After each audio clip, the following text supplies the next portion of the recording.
Right, people, we're behind the scenes at Blunts and Brunch. Oh shit! Oh shit!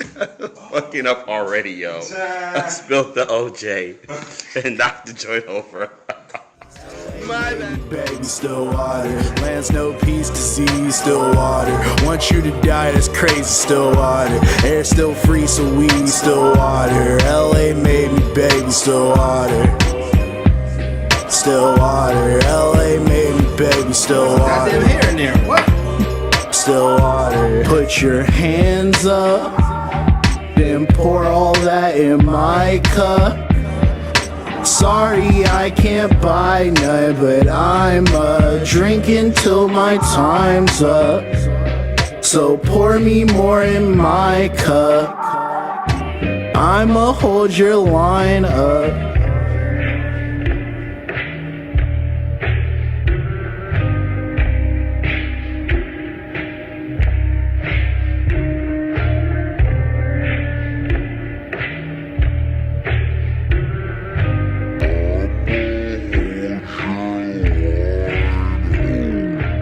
Oh my God, it's so great. I feel like I got up in time for the continental breakfast. Yeah.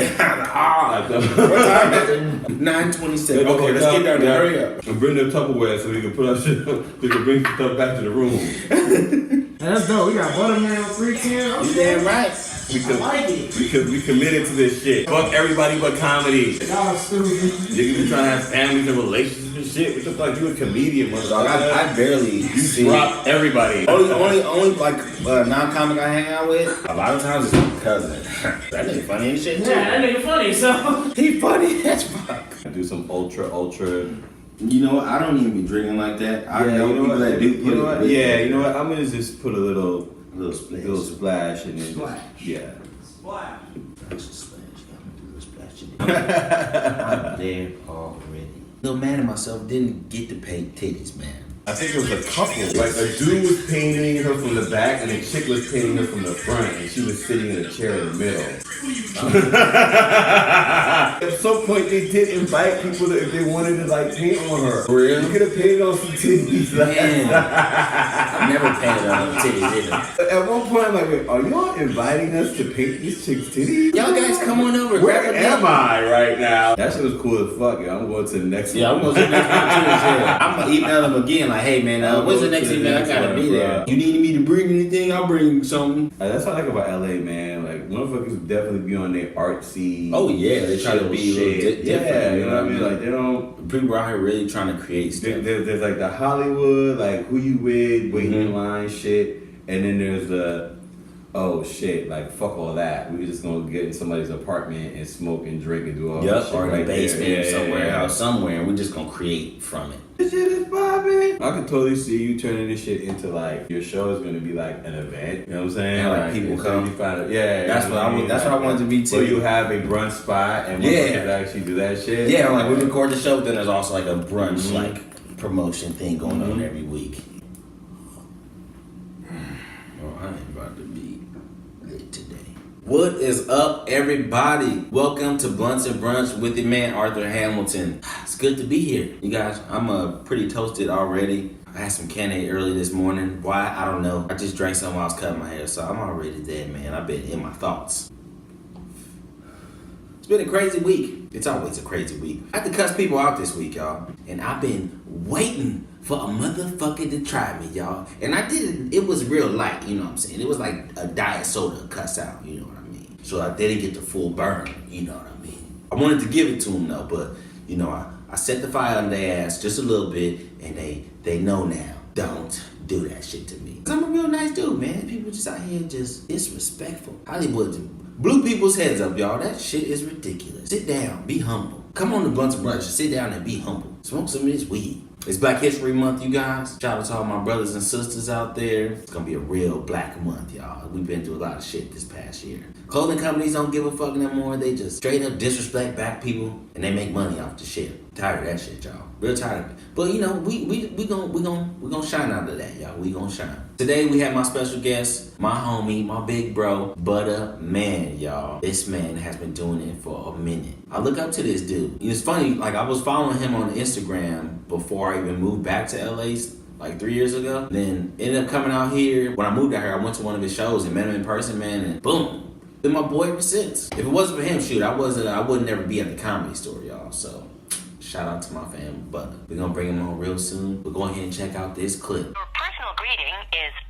Hi, you've reached Darren Davis. Please leave your name and fuck you and your mama and your dad. If you were Trying to change this shit.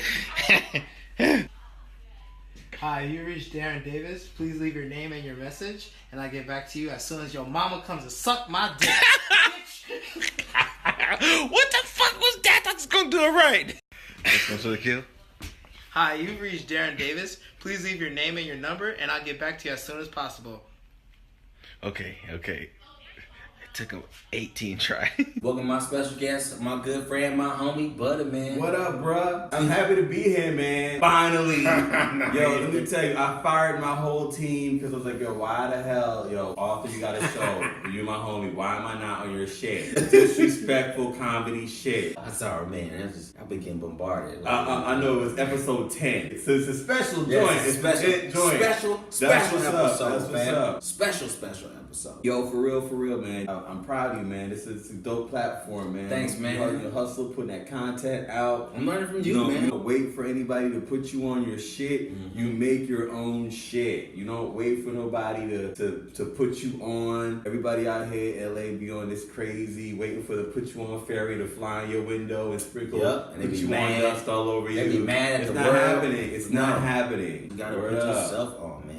You can encounter some disrespect. Yeah, the disrespect is it's rampant. ridiculous. It's like ridiculous. These people do stuff, and I'm not hating. It's like you do something that's cool. I'm happy for you, but don't let it blow your head up, and then don't go disrespecting people because you think you can. Like that is not how you maneuver. No, the thing about it is you have to understand that ultimately your relationships in this game is what's gonna make you and break you. Mm-hmm. And I mean, it's because I've seen it. You know what I'm saying? Like firsthand, I've seen them come, I've seen them go. Oh yeah. And so the thing is, you have to understand that your relationships with the folks who help to build you up, 9 times out of 10, when shit goes haywire, you will need those people again. But what will happen is people don't realize they need you until they need you again.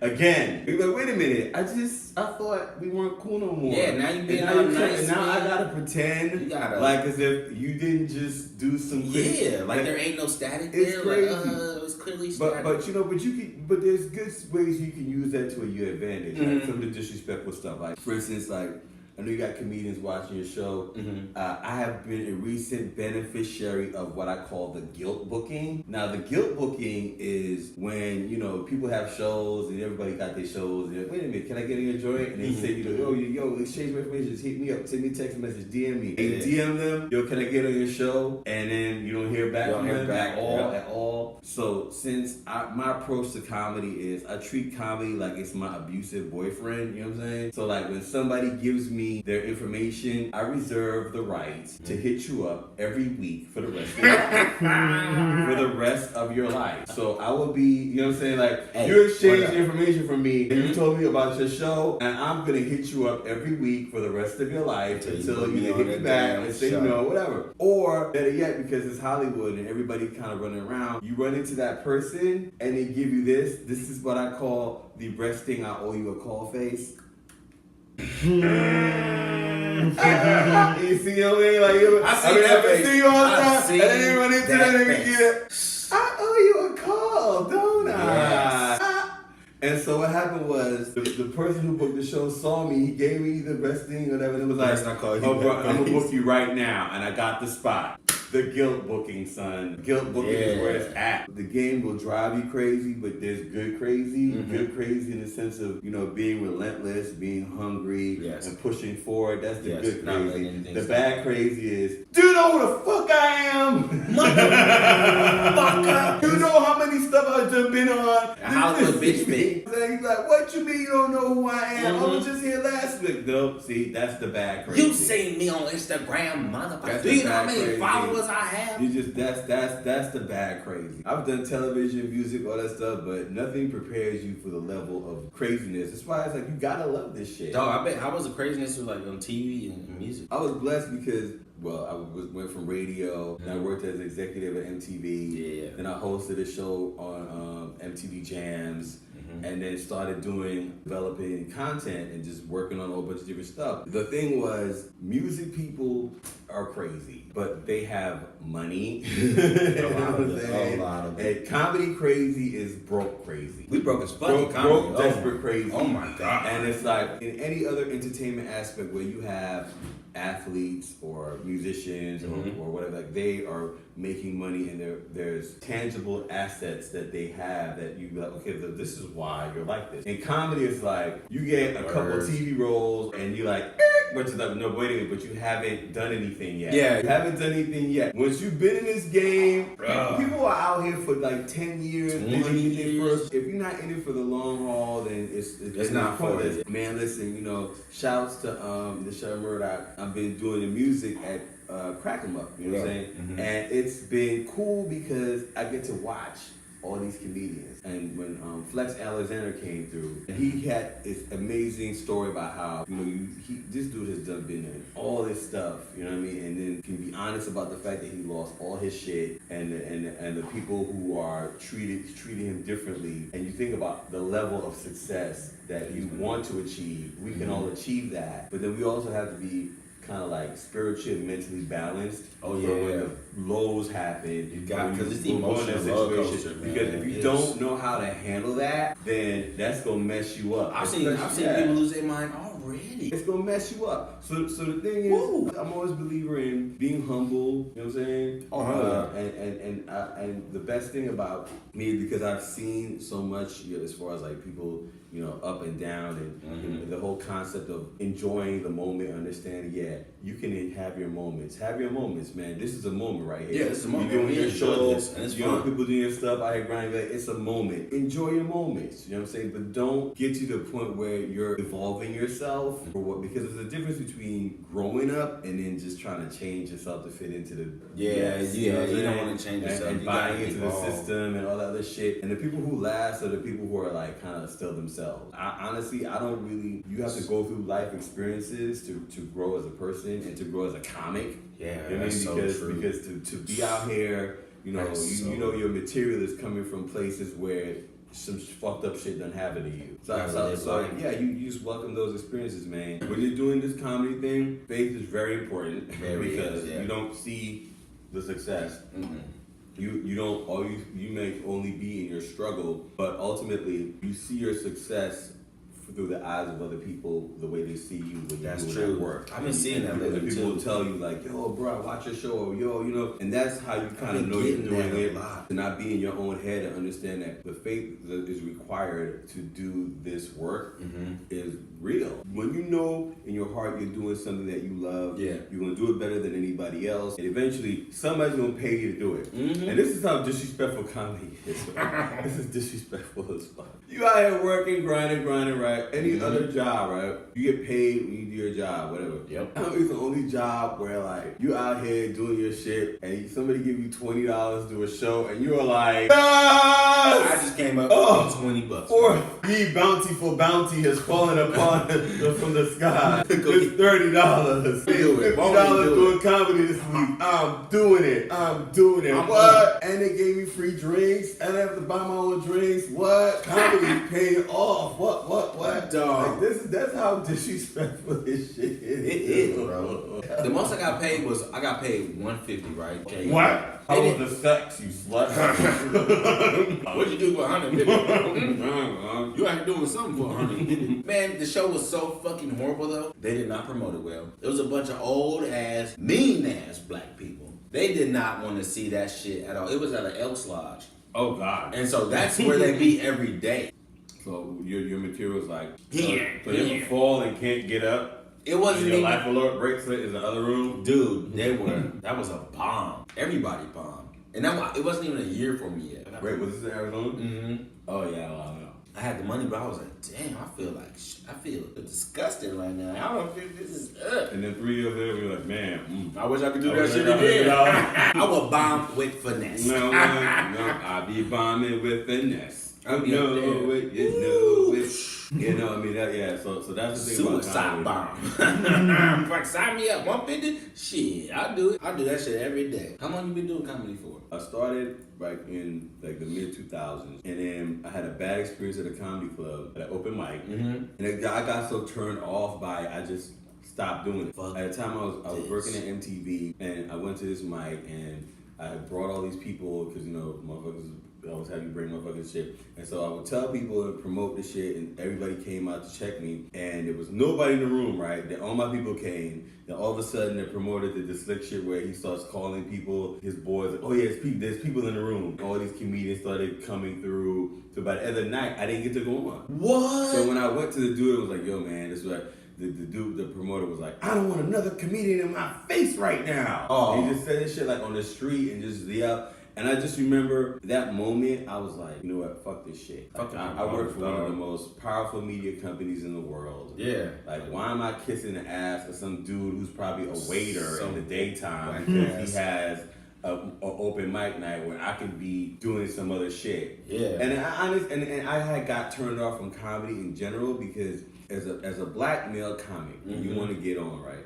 How many horrible movies are you gonna have to make before you can get to that good movie? Think about how much bad shit you have to be in, you know what I mean? Oh, that's true. And I thought about that, and I thought about the fact that the people who in the game who I respected and admired the most, like the Robert Towsons, the Keenan Ivory Wayans, like those people all created their own platform. Yep. They created those things, and they put their people on, and they became successful. Yep. And then when I thought about that, I was like, so why am I not emulating that model? Yeah, why am I as not- far yeah. as creating something? Woo! And that's when I came up with the idea for Hood Fab. Yeah, and my boy, we just like, yo, let's just do this broke ass game show where we just go on the street and just give out shit. And we just did it, showed it to the network, and they greenlit it, and we were like, wait, y'all gonna let us do this? And then it was like, okay, fine, let's just go ahead and do this, hurry up before they change their mind. Yeah, hurry up, let's go. That's so we did the first season, and then we're like, well, can we do it again? They were like, yeah, okay, we'll give you all. I was like, what? Oh, they gonna let us do this again? Oh, shit, where you do this? This time, let's go to Atlanta. It was like, all right, cool, blah. And then before you know it, like each time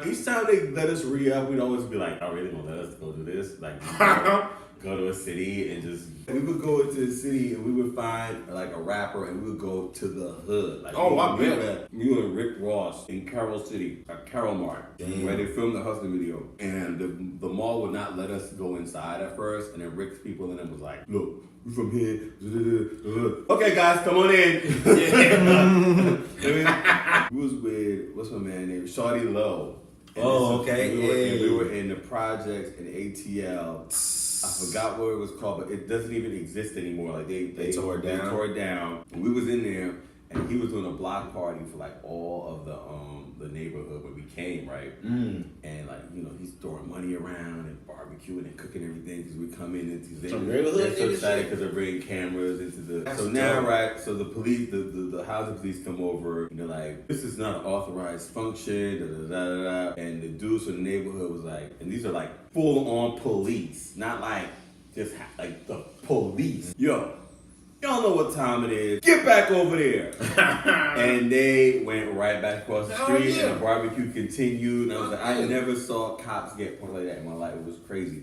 The thing is, man, that inspired me to do it. And then around 2012, I missed the performing. You know what I mean? Because I missed the connection of comedy on stage, and I knew that it was in my heart because I would see people doing comedy, and I would feel bad. Well, when you're not going up for a minute, and you can't look at other people do comedy. I couldn't look at comedy specials. I couldn't. Because I was just so like, man. You really miss it. It's like a basketball player. It's hard for them to even go to games. And that's when I went back on stage and started performing again and realized, okay, I really got to get into this. You know what I mean? But my lesson was, that was my path. You know what I mean? I always tell people, don't let other situations fuck you up. Yeah, don't let that situation determine your or a negative incident or some negative turn you off towards the game, because if this is what you love, like, you're gonna go through way more worse shit. Yeah. And when I tell you, I've been through way more worse shit out here than doing this shit, especially moving to Hollywood. Because moving to Hollywood is like, you're the valedictorian in your hometown and your high school, and then you go to college and everybody's a valedictorian and looking at you like, what? Motherfucker, You ain't special, ain't shit. Yeah, Hollywood is something else, man. It's crazy. Like, I'm from here, but then living in Arizona and starting comedy out there was different. I'm grateful for it because, you know, I got a lot of exercise and, like, I'm used to doing just shows. Just straight shows, and, like, where a lot of people come out. And then I knew people out here were funny as fuck, but, you know, coming back here, it's like, okay, I get to see the other side of the grass. I mean, it's green. I don't know if it's greener grass, but man, it's greener, bro. You perform at the comedy store, son. What you talking about? That's true. It's green as fuck. The thing is, man, you have so much stuff to work on when you're trying to do this thing. You got to work on the actual craft of what you do on stage. It's important to have a following. It's important to get people to actually come out and see you. Oh, yeah. It's wild. When people say they don't do bringer shows, I'm like, well, I'm not above it. I'm saying, because at the end of the day, you gotta get people to come see you. You have to understand that is an important factor. You cannot understand comedy until you look at it from the eyes of not just as a comic, but also as a promoter, as a booker, as a producer of a show, as somebody who understands that you have to you're creating something because you want to make money. You know what I mean? Like, you know, and we want to eventually make money for what we're doing. You know, I read this really dope book called Comic Insights, and actually Franklin Ajay wrote it. A comedian, Nikki Sunshine, back in New York, gave it to me. It's a dope book because in this book he basically runs through all of the comics and interviews them and talks to them about their different methods and styles. How they get, okay. The thing that everybody said was it takes about 7 years to find your voice as a comic. Yeah. And to get paid as a comic. 7 years. That's what everybody. That's what pretty much the general. And these are people who established. Dog, I feel like I'm at that point right now too. I'm like, I know I'm funny, but then I'm like, what is my voice? Like, I don't know. I know who I am as a person, but I don't know who am I as a comedian. Bro, all I know is I had the best week ever in comedy because I made a total of $60 combined in 1 week. That was like, I am balling out of control, dude. You didn't look at it. I threw my $60 in the coins in the bathtub. It was like Scrooge McDuck. Yeah. I'm taking $60 bubble baths. Like, yo, nigga, I made $60 doing comedy. Yo, I'm telling you, so this is something disrespectful the game is, bro. It is, bro. That's why when you said you made $150 to that show, I was like, oh, no, he's fucking the promoter. When I was fucking the promoter. Slut. Comedy slut. Niggas be fucking with spots. You know, my boys from Memphis gave me some really good advice. He said, but we don't turn down nothing but our collar, which means you say yes to every possible opportunity, no matter how much small you think it is, or how whatever, or how demeaning, or how above you may know. It's never that. It's about the fact that if you don't take that opportunity as being offered to you, you don't know what it could lead to. You know, and one thing I've learned about it is like shouts to like the situations with like True TV and Laugh Mob and I got to work on some dope shit this year, and it was really just on some random humble shit. Oh, that shit I did with you at what was that event? I keep forgetting. Interaction art show. The interaction art show. That was dope, man. Then you guys did the interviews with all the artists. Shit with the Black Eyed Peas. That shit was so yeah, man. So now I'm doing a lot of stuff. I'm producing content for different organizations. One of them is Hip Hop Caucus. It's a political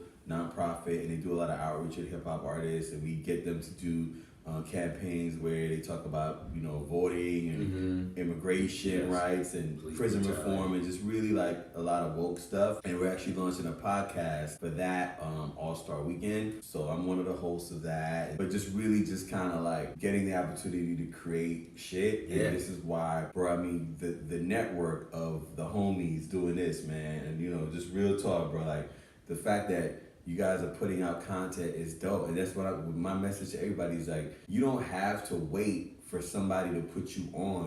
You don't have to do that. You don't have to be hoping that some shit happens for your career. When you have the talent and you have the ability and you have a friend with Wi-Fi and a crib and a green sheet, you can make shit pop. A green sheet. You can have an empire, son. An empire. That's what we do here in Channel 22, yo. How are you right now?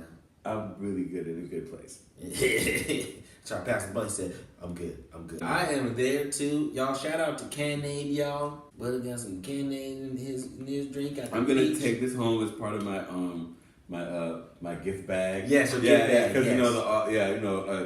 they have a gift bag. Yeah, but congratulations on episode 10. Oh yeah, man, 10th episode of Blunts and Brunch. That's a little milestone, you know what I mean? Yeah, man, Super Bowl weekend. Oh yeah, who you got for the Super Bowl? Bruh, let's see. I probably will say the Eagles because I always go for the underdog. I always go for the underdog. I don't like the Patriots at all. I never have. I don't have any issues with the Patriots. But I have more of a Darwinist approach to sports. I'm a bandwagon rider. I see. So I really don't have no emotional investment. Me either. I don't even have a favorite team anymore. I just wait until the playoffs and then I start looking at who's there. And who do I want? They seem very distressed. Like, oh, it's emotional. It's a lot of emotion. My cousin have a team like my cousin that. Calvin be tripping. Like, people's whole mood be fucked up. People be beating their kids.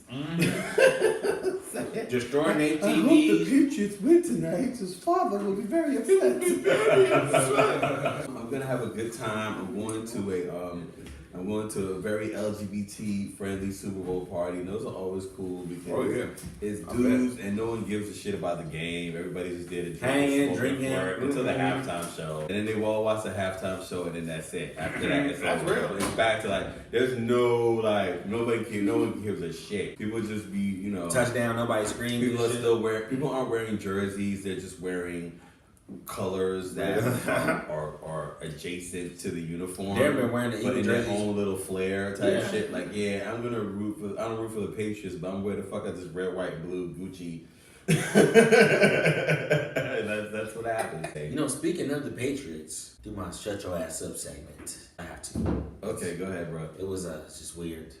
Tom Brady just did a documentary, and they posted it on Facebook. I think it's on Facebook. And in there, he's in there getting a massage. Not just any massage, he's getting a chest massage. He don't even do that many push-ups, I don't think. But then, so in the video, his son comes in and, he's like, hey. He comes in and kisses him. You can hear the guy say, hey, things come with a cost. Son comes in and kisses him. He's like, no, that was just a peck. Then he comes back and it's just a long 13-second kiss. And then I was like, yo, man, it's just I understand fatherhood, but yo, man, your son's 10 years old and you made him kiss you on the mouth. Author, I say this, this is one of the things that fall under the mystery of people who have children. I don't have kids, so I don't understand that kind of love. I got nieces. You got nieces? But I don't even like getting kissed on the mouth. I don't even like a kiss on the cheek. It's inappropriate. It is. But if it's your child, then you can make them do whatever the fuck.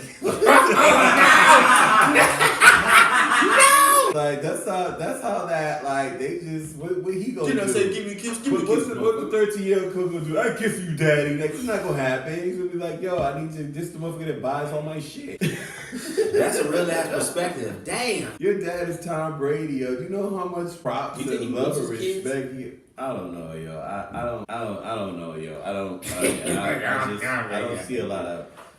I don't see where the time to the discipline would come in, but hey, you know what? Kiss him on the mouth. Do what you gotta do. Just do what you gotta do. Just don't beat them. They'll be fine. I think it's issues when it's another person's kid. I think that's what it is. If you're the stepdad or if you're the step parent, that's when people start to get a little But when it's your kid, people just think, oh, you're just overwhelmed with love for your son, and you know what I mean, and that could be white true. people do that kind of stuff. Sometimes. Yeah, they do. All I know is I'm optimistic for the Eagles, but I'm gonna party with the Patriots if their bar tab is popping. Their bar tab is gonna always be popping. That's what I'm saying. So the Patriot people, they're the ones that are gonna be out. Yeah, they're gonna be drinking. The Boston people drink whether they win or lose. They are gonna be. And if they win, they don't tear up the city. They're not gonna tear up the city, but Here- in Philly though, Philly Philly wins, gonna- that's gonna be crazy. People gonna be out in Philly getting That's gonna be crazy. knocked out. I expect to see a lot, so we'll see what's good. You got any shows coming up? Man, listen, Any events? February 22nd, actually February 12th, Speakeasy Comedy. Mm-hmm. February 22nd, Comedy Store, cracking up. Performing, not just DJing. Mm-hmm. And working on events in March, but February, February is rocking. So, and then, every Thursday night, come see me in the back of the room playing the tune. Playing the tune. At the Comedy Store. Well, yeah, I'm gonna see you up in there like, what? I'm on there next Thursday on the, what is that, the 8th? That's what's up, man. Me, Niles, and Darren. Oh, It's gonna be lit. oh, the gang is back? Gang. Oh, no. Okay. Last time all three of us were on the show, that's when Marlon Wayans came in, and then Dave Chappelle. I went up right after Dave Chappelle. And Marlon did like an hour. Brett, I'll be right And there. Dave did like at least 45. Brett, I'll be right there. I love No request, bitches. Sorry. Nope. Don't even. Dude, I love cracking them up. People are like afraid of that room, but shit, I feel like I thrive in there. That shit it's so much fun. Especially my first time too, man. I ended up doing 15 minutes. No. Shout out to the shit, man. Like, I'm definitely gonna have her on here as a guest. Yes, please do. Yeah, that's the homegirl, man. She put so many people on. It's crazy. Mm-hmm. She And so, continues to do that. It's a blessing, and man, it's crazy when you're in there. Mm-hmm. When you realize, because that to me, I don't ever lose sight of. Every time I walk in a comedy store, I'm always so grateful because I remember telling jokes in Brooklyn when I started back again in 2012, and never imagining in my wildest dreams that I would be able to perform at the comedy store. Going through my timeline, like my first time performing was like 2014 was my first time performing at the store. Still be there performing, doing shit, like going in there, actually working in there, in the capacity of doing the music. Yeah. It's like having done the podcast and this other stuff. The podcast is fun too. And just being able to just go walk up in there and just be like, yo, you're a comedian. It's a whole new life. I didn't think it was gonna come from me so fast. I met her, through you. That was dope. I just went to your show to go check it out. And it's funny too, because I told my friend, I was like, I'll be back. I'm gonna go outside. I think I have to go get something. I come back. He was like, yo, you gonna go up? I was like, what? He was like, yeah. Michelle came back here and asked if, she said she needed. Why he asked her? If she needed somebody. To do like a couple. And then he was like, yeah, my homeboy in comedy, he'll do it. And then she was like, yeah, so you want to do it? I was like, yeah, I'll do it. Shit, cool. Man, that shit. And then he was like, yo, bro, you want a show? Oh, that shit was so dope. Yo, this episode was a episode laced with the most game. It's the wokest episode. The game is, but it's real as fuck too, to be told, bro. It's real as fuck. It's the time and it's the place. You survived this shit, man. Like you cannot tell me, bro. Like it's a comedy is my abusive boyfriend. It is, and I treat it as such. You're gonna listen to me. You're gonna hear what I have to say. All right, I'll get in the car, but you're gonna hear what I have to say first. Why won't you love me? Oh, bro, I appreciate you so much, man. Yeah, man. Love, homie. Always, man. Always. Episode 10. Episode 10 of Blunts and Brunch. We finally got my man, Buttah, on the show. Twin. Big bro on the show. Man, appreciate you so much, man. Yes, sir. Keep doing your thing, because I'm watching. I'm following your footsteps. Bro, we all are watching. But we will definitely be watching. I'll be watching this joint, man. This is going to be like the game part. This is gonna be like Super Soul Sunday. All right, y'all. Appreciate y'all so much. I'm Arthur Hampton. I'm taking these strawberries, man. Take it with you. Take one. I was like, yeah, man, this motherfucker got strawberries in there. Shit, 2 motherfuckers came here on the couch eating strawberries. Oh, you have no gays on the set. Chaz was, wait, who was like, that looks gay. 2 motherfuckers with strawberries on the set, boy. Super gay. Appreciate y'all. Kim Millie rock with the slow, gotta love that trail shit. I rule the turf on my niggas, I'm stacking my meals with. I ain't playing my day, my nigga, what you about to go deal with? It's the afternoon, I'm trying to get high till I can't feel shit. Shit, I thought it was the morning. 1 o'clock, a nigga yawning. Flashbacks to last night was mad nice. If you pad life, get shorty a little act right. I mean, she was so bad, she the type of lady you look for in the daytime with a flashlight. I told baby girl, vibe my notes. Came to me like a song I wrote. I had her hitting all kinds of notes. I got a new spot. Come through to the crib, but you a true flop. Girl, you know what it is. I ain't got no kids. Don't ask me if I do Molly, I do pop, but I let you pop. And enjoy yourself. Enjoy yourself. Enjoy yourself. Yeah. I'd rather go and hit this weed. I'll let you go explore your health. Blunts for brunch, I'm macking while I'm stacking stuff. Blunts for brunch, I'm macking while I'm stacking stuff. Blunts for brunch, I'm macking while I'm stacking. Smacking while I'm stacking. Smacking while I'm stacking up. Blunts for brunch, I'm macking while I'm stacking stuff. Blunts for brunch, I'm macking while I'm stacking stuff.